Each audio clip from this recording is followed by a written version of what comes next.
Baik, kita lanjutkan Mas Agni ya. Siap, Cak. Jadi ini masih dengan Mas Agni. Mas Agni ini peneliti, selain juga biasa mendampingi masyarakat. Mas Agni banyak juga aktivitas di penelitian, begitu ya Mas ya? Iya, Cak. Nah, coba kita dalami lagi soal tadi di mana kita membahas ya undang-undang desa sebetulnya, undang-undang desa, undang-undang tentang kelautan, tentang kehutanan. Nah, yang ini kalau boleh saya simpulkan terjadi benturan, terjadi tabrakan. Yang tabrakan atau benturannya itu berangkat dari, kalau bahasa hukumnya, kekaburan norma ini ya. Iya, nah, mungkin kalau dibahasakan di masyarakat ya pokoknya undang-undangnya gak jelas lah ya. Nah, bisa diceritakan lebih dalam lagi akibat dari adanya undang-undang yang tidak jelas itu, yang semerawut itu, betul. Apa dampaknya buat masyarakat? Iya, oke. Jadi gini, Cak, aku ingat betul sebagai sarjana hukum, ingat betul dulu pendapat Prof. Miriam kalau nggak salah. Miriam kan sempat ngomong Indonesia ini sudah overload peraturan. Overload peraturan. Tak pikir overload peraturan ini apa sebenarnya yang terjadi. Ternyata di lapangan dalam kasus yang tadi misalnya, setidaknya di kasus itu ada 3 peraturan perundang-undangan yang mengatur hal yang sama. Desa menyebut, undang-undang desa menyebut desa berhak mengelola sumber daya alam yang ada di desanya. Wilayah hutan kan ada di wilayah desa, objeknya satu, sehingga desa merasa punya wewenang. Kemudian yang kedua, undang-undang kelautan pesisir mengatur 100 meter dari titik pasang tertinggi adalah wilayah pesisir dan masuk dalam wilayah pesisir dalam undang-undang pesisir dan pulau-pulau kecil. Sehingga kemudian Dinas Kelautan Perikanan merasa punya wewenang untuk membentuk kelompok masyarakat pengawas yang kemudian ketika digandeng dengan undang-undang pariwisata kebijakan pariwisata yang mendorong ke terbentuknya desa wisata, maka Pokmaswas ini kemudian berkembang menjadi pengelola pariwisata pantai. Begitu. Kemudian sementara mbahnya yang merasa wis iki wilayahku, wenangku adalah undang-undang kehutanan. Undang-undang kehutanan ini kan konyol. Jadi dalam konteks ini konyol. Kalau zaman dulu nggak konyol mungkin karena 2 undang-undang yang saya sebut awal kan lahir barusan. Itu jadi terlihat konyol ketika misalnya area di sekitar hutan disebut hutan meskipun itu adalah kawasan pesisir, kawasan kelautan. Kemudian hewan-hewan yang dilindungi macam penyu, lumba-lumba, paus itu disebut Appendix 1 karena Appendix 1 atau hewan yang terancam karena ada di undang-undang kehutanan. Jadi penyu itu hewan hutan. Betul. Jadi lumba-lumba itu sejenis singa. Nah, barangkali kehutanan ingin memperluas supaya hewannya bukan hanya orang hutan saja. Iya, betul. Mungkin kan dulu pada saat undang-undang kehutanan dibuat, itu kan rezimnya memang belum ada undang-undang kelautan, belum ada undang-undang desa, belum ada prinsip rekognisi subsidiaritas, bahwa desa dianggap ada lebih dulu dari negara. Maka pertanyaannya, kalau ada lebih dulu dari negara, berarti harusnya kewenangan hutan itu residu desa, bukan desa menerima ampas sisane perhutani kan begitu. Ini kan jadi kebalikan secara praktek di lapangan. Nah, apa yang terjadi persoalannya adalah ini kan konflik peraturan di tataran elit. Tapi kan itu adalah hukum yang sedang berlaku di Indonesia. Lah masyarakat di lapangan yang saya dampingi, bapak-bapak, ibu-ibu yang taunya pokoknya aku cuma ngerti nandur mangrove. Kemudian kalau didorong untuk membentuk pariwisata ya tak tuti. Begitu. Mereka tiba-tiba ditangkap polisi dituduh menguasai lahan tanpa izin, kelingak-kelingu, Cak. Lah salahku opo? Wong aku dibentuk dinas, aku dibentuk iki. Ya kalau itu cuma satu kasus, setidaknya dalam penelitian saya pada saat saya menyusun anotasi undang-undang desa, saya sendiri ngalami sudah kasus ke-9. Sepanjang perjalanan dari Banyuwangi sampai Pangandaran ada lebih dari 30 kasus. Sama pada saat itu. Pada saat undang-undang desa baru ada, euforia pariwisata tinggi, itu dialami dan saya yakin bayangkan masyarakat yang saya didampingi oleh seorang sarjana hukum lah, saya tidak menyebut ahli, sarjana hukum saja itu kebingungan kita. Iki opo saja nih salah ini. Apalagi orang-orang yang tidak didampingi, tidak memperoleh pendampingan yang layak. Oke. Jadi bisa saya simpulkan dampak dari tidak jelasnya peraturan tadi, semrawutnya peraturan tadi adalah ke masyarakat, di mana masyarakat ditangkap, terus kemudian mungkin juga diperiksa tanpa masyarakat tahu sebetulnya salah saya itu apa. Betul. Karena ketika dia berbuat sesuatu itu bisa jadi juga bukan karena tahu ini undang-undangnya begini, enggak ya. Yang bahasanya Mas Agni ya mereka tanam mangrove, mereka ya melakukan sesuatu yang memang sebetulnya diperintahkan juga ya tadi ya. Diperintah. Terus yang merintah itu kemana? Lah begitu. Ini kan masyarakat sedang melaksanakan perintahnya. Betul. Ketika melaksanakan perintahnya ternyata ditangkap. Nah, yang merintah ini bagaimana ini? Aku punya pada pengalamanku sendiri, karena saya ikut ngalami, karena saya ikut ditangkap, peneliti ikut ditangkap kan. Ikut ditangkap, ikut diinterogasi, tidak satupun orang yang membentuk kami itu bisa ditelepon. Bisa ditelepon pada saat itu pada saat itu bisa ditelepon. Kenapa saya ngomong bisa baterainya drop semua? Kenapa saya ngomong bisa ditelepon? Karena memang kan posisi kami di ruang tahanan. Kami di ruang tahanan. Kami nggak mungkin bisa nemui, wong kami dikecek. Itu tidak ada yang bisa ditelepon. Itu sampai prosesnya tidak hanya 1 hari itu. Waktu itu setidaknya ada 1 minggu proses, 1 minggu ini. Terus itu yang pertama. Kemudian yang kedua, malah mereka berbalik menyalahkan kita. Lah salahnya kok di tiket. Lah disuruh buka pariwisata kalau nggak di tiket piye? Tiket itu juga sudah seizin Dispenda. Dan memberikan masukan juga buat Dispenda ya. Betul, kami kan nggak mungkin nyetak tiket sendiri loh, Kak. Kami nggak mungkin nyetak tiket sendiri itu sehingga dan kemudian pada saat kasus ini rame waktu itu pada sekitar 4 tahun yang lalu, kemudian dipertemukanlah kami di banyak forum. Keluhannya ya podo dari teman-teman yang lain ya. Jane aku iki anake sapa?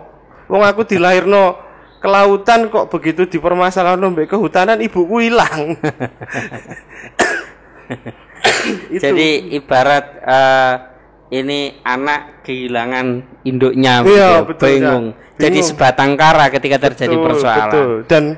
Dan perlu tak tambahkan lagi yang perlu penting di highlight, kebetulan pada saat itu kami berkesempatan kedatangan menteri ya. Menteri apa ini? Menteri Kelautan Perikanan. Menteri Kelautan Perikanan. Pada saat Bu Susi datang, karena kebetulan kami menang PDPT, Program Desa Pesisir Tangguh. Kami dapat hadiah bahkan apung apa-apa sekitar 4,5 miliar. Tapi justru pada saat menteri datang, harusnya kan kami berbunga-bunga, warga pakai pita hitam. Kami mempertanyakan itu. Jangan kami ini dikasih hadiah yang begini-begini ini. Kejelasan status hukum kami bagaimana? Boleh nggak sih sebenarnya kami mengelola itu? Saya ingat betul salah satu statementnya ya, jangankan Bapak, kami sebagai kami sendiri kebingungan. Kami sendiri kebingungan, eksekutif sendiri kebingungan karena ini konflik pada level undang-undang berbenturan dengan undang-undang. Ya tanya DPR-nya dong. Yang undang-undang ini sebetulnya juga produk mereka. Kalau menteri yang ini adalah pembantu presiden sudah menyatakan bingung dengan apa yang dibuat, bagaimana masyarakat? Nah, sehingga seharusnya kan, mereka tempatnya masyarakat untuk mengadu, yang kemudian juga untuk merumuskan solusi penyelesaiannya seperti apa. Ya kalau menterinya bingung, terus kemudian sampai menteri ini kan bisa disebut cerminnya Pak Presiden juga. Kalau menterinya bingung, presidennya bisa jadi juga sama begitu. Tapi saya kasih gambaran ini, aku merasakan betul pada saat itu yang kebingungan itu bukan hanya level grassroots ya. Grassroots kebingungan, menteri pun kebingungan, menteri pun kebingungan, apalagi akademisi. Ketika kami diundang, kemudian semua orang curhat begitu, salah seorang profesor hukum ya, profesor hukum yang ada di situ ngomong, ini lex spesialis derogat lex generali, undang-undang yang spesial mengalahkan yang khusus. Nah, karena aku sering tiba-tiba ada warga yang nyeletuk karena begitu mudahnya referensi didapat di internet ya. Entah referensi atau diskusi dengan saya dan yang lain begitu ya. Tiba-tiba warga ini nyeletuk. Bayangkan warga, bapak-bapak tiba-tiba berdiri dan ngomong, "Bu, mohon maaf. Kalau menurut Bagirmanan." Kalau menurut Bagi saking warga mempelajari sendiri kasusnya akhirnya. Lex spesialis itu kan hanya berlaku untuk undang-undang serumpun. Macam kitab KUHP terhadap undang-undang tipikor. Lah kelautan sama kehutanan ini kan beda rumpun. Ini gimana menerapkan asasnya? Laut dan hutan. Betul lah. Kata si profesor itu, kasih waktu kita pelajari, nanti kita ketemu lagi. Pertemuan itu terjadi 3 tahun yang lalu, sampai sekarang nggak ada pertemuan lagi. Dan artinya profesornya belum menemukan. Betul. Tapi setidaknya di tempat kami kasus ini untuk sarjana hukum sudah lahir jadi 2. Setidaknya yang bisa aku ingat, skripsi dan tesis. Jadi menghasilkan sebuah dokumen kajian yang meninggalkan permasalahan. Permasalahannya tetap permasalahannya tidak terurai gitu. Tidak terurai sampai lahirlah P39 soal perhutanan sosial. Kami memperoleh, jadi setelah kasus itu kan akhirnya kami harus bikin PKS ya. Semua pasti mengalami, pengelola yang berhubungan dengan perhutani pasti mengalami. PKS tiap tahunan harus diperbarui. Perjanjian kerjasama dengan perhutani. Yang menurut kami ada beberapa catatan. Yang pertama, perjanjian itu tidak seperti perjanjian yang equal. Jadi kayak wong tuku striko, jadi kontrak baku ya. Nilai tawarnya enggak ada dari proporsional pembagian profit dan sebagainya itu sangat. Artinya masyarakat di posisi yang lemah dalam di posisi yang lemah, betul. Dan itu bayangkan aktivitas bisnis apa yang perjanjiannya dibikin tiap tahun ya. Gimana kita ngitung BEP, mau investasi atau apa ya, ngomong bisnis plan kan susah kalau tiap tahun harus. Nah, perjanjian yang model seperti itu rujukannya ke apa? Ke undang-undang kehutanan tadi atau? Itu kalau kami waktu itu seperti sudah ada apa ya, template-nya di perhutani. Di perhutani sudah ada template. Itu perhutani menerjemahkan yang P39 tadi. Oh enggak. Ini sebelum P39. Oh, sebelum P39. Betul. Kemudian pada medio 2-3 tahunan yang lalu kan lahirlah P39. Perhutanan sosial. Kami nggak tahu apakah P39 lahir karena konflik itu atau apa. Tapi yang jelas ini seperti air di tengah padang gurun lah. Jadi seperti solusi, tapi menurut kami sampai hari ini pun sifatnya sementara. Karena kan konfliknya masih level undang-undang. Ini P39 dan undang-undang ini sama sekali tidak ada perubahan. Tidak ada perubahan. Mengapa kok juga tidak ada upaya untuk mensinkronisasi ya, mengharmonisasi supaya benturan ini tidak berlanjut? Karena undang-undang kehutanan kalau nggak salah kan periodenya ya sekitar tahun 79 ya. Maksudnya kan undang-undang lawas ini. Berhubungan dengan undang-undang desa yang lahir 2014. Kemudian undang-undang kelautan perikanan yang juga undang-undang pesisir yang baru juga. Baru juga. Gitu loh. Artinya kan kemudian dan 2 undang-undang ini musuhnya undang-undang lawas sih, undang-undang KAWA, undang-undang kehutanan itu tadi. Undang-undang kehutanan. Yang seharusnya kalau ini kita bicara normatif ya, harusnya ketika penyusunan peraturan perundang-undangan khususnya undang-undang betul-betul memperhatikan perintah undang-undang juga, yaitu harus ada proses kajian sinkronisasi. Kajian akademiknya, maka harusnya di sana melewati proses sinkronisasi dan harmonisasi sehingga benturan itu tidak terjadi. Tapi ya lagi-lagi ini di Indonesia ini fakta hukum kita lah. ini fakta hukum kita bahwa faktualnya seperti itu. Dan korbannya adalah masyarakat. Nah, terus ada enggak upaya dari masyarakat untuk kemudian menempuh semacam judicial review atau apa? Waktu itu ada wacana untuk kita gugat ya. Jadi kita pelajari, kita pelajari. Jadi masyarakat kan juga berjejaring, mereka kan berjejaring juga, judicial review atau uji material. Terus tapi uji material wong ini soal tidak sinkronnya antar undang-undang. Uji material kan terhadap satu undang-undang terhadap undang-undang dasar. Itu kan. Kalau mau judicial review kan produk terhadap undang-undang. Ini ruang kosong lagi. Bingung. Waktu itu pilihannya adalah yang paling memungkinkan class action. Gugatan warga negara terhadap negara. Cuma class action itu kan mempelajari class action itu rumit. Nggak seserta merta itu juga. Yang pertama masyarakat harus satu suara, kita harus benar-benar bareng-bareng karena pembuktian atas legal standing. Intinya memastikan legal standingnya itu. Betul. Nah, terus kemudian setelah itu jelas objek perkaranya. Betul. Karena kalau dua hal ini tidak clear juga akhirnya akan ditolak. Ditolak oleh pengadilan. Artinya butuh proses juga untuk bukan memobilisasi tapi mengumpulkan kelompok masyarakat yang cair menjadi satu suara dan sebagainya. Itu kan itu satu. Kemudian di tengah proses berjalan tiba-tiba lahirlah P39. Lahirlah P39. Akhirnya P39 lebih realistis. Lebih realistis. Karena P39 memberikan ruang pengelolaan kepada masyarakat. Ruang pengelolaan kepada masyarakat yang itu time limitnya bisa sampai 35 tahun. Dengan syarat kepedulian terhadap lingkungan. Meskipun bagi peneliti kami masih bertanya tentang kapasitas negara untuk melakukan audit lingkungan. Apakah masyarakat mampu? Tapi minimal buat pelaku di lapangan itu oase aja. Berarti dengan adanya P39 untuk saat ini menjadi solusi dan akhirnya ini yang semacam menjadi acuan atau pedoman ya. Betul, meskipun sementara sampai hari ini meskipun selama P39 belum direvisi oleh presiden, maka ini tetap bisa menjadi acuan. Pintu darurat. Bisa jadi pintu darurat. Terus ini setelah ada P39 berarti pengelolaan atau tata kelolanya murni untuk masyarakat.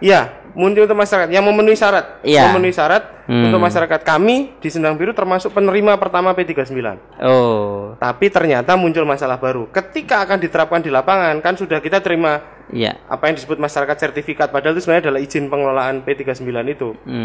Kan harus dipasang tapal batas. Nah, tapal batas ini muncul masalah lagi. Tiba-tiba muncul preman. Premannya dari? Premannya dari saya tidak punya kapasitas untuk menunjuk dari mana mereka berasal, tapi kita sudah bisa menyimpulkan di lapangan bahwa itu berkaitan dengan sebelumnya. Masalah sebelumnya. Karena logikanya adalah sekali lagi P39 itu menyebabkan terlepasnya kewenangan. Maksud saya preman datang itu mengatasnamakan apa? Warga biasa atau mengatasnamakan organisasi atau apa begitu? Warga. Mengatasnamakan warga. Dia warga situ. Di kasus kami bukan. Di kasus kami bukan. Tapi yang jelas proses drop-dropan itu sampai hari ini 2 tahun berjalan menyebabkan patok batas tidak berhasil terpasang. Akhirnya mengganggu pengelolaan berarti. Sampai pengelolaannya hari ini. terganggu. Jadi legal formalnya sudah tak pegang ini. Secara de jure sudah tak pegang. De facto nggak berhasil tereksekusi. Sampai akhirnya kapan hari datang dibantu oleh relasi kita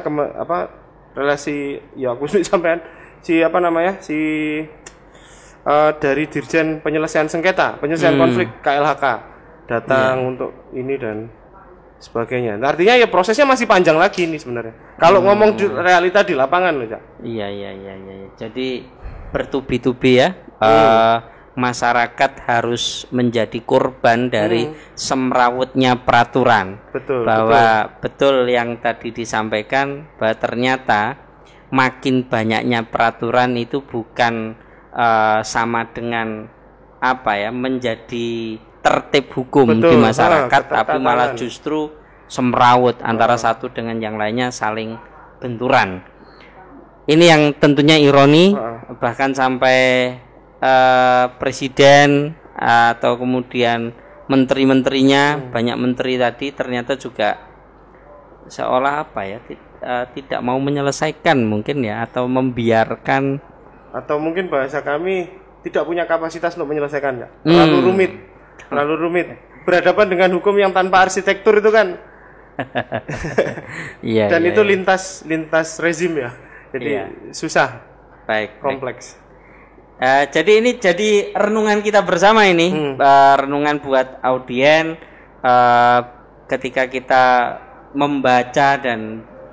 membaca hukum ya seperti ini di negara kita semrawut ya, khususnya itu tadi antara undang-undang tentang desa, terus kemudian undang kehutanan dan undang-undang tentang kelautan. Ini tidak karu-karuan, akhirnya masyarakat yang dirugikan.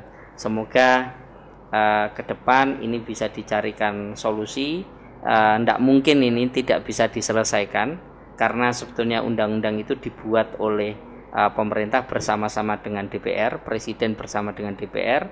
Kalau presiden dan DPR memang punya komitmen ya harusnya kan bisa itu undang-undang yang saling bertabrakan yang semrawut itu dicoba disinkronkan atau diharmonisasikan sehingga tidak terjadi lagi kekaburan norma atau kesemrawutan antara satu undang-undang dengan yang lainnya. Terima kasih Mas Agni. Sama-sama Mas. Semoga kita bisa jumpa di lain waktu dan saya kira cukup sekian. Terima kasih.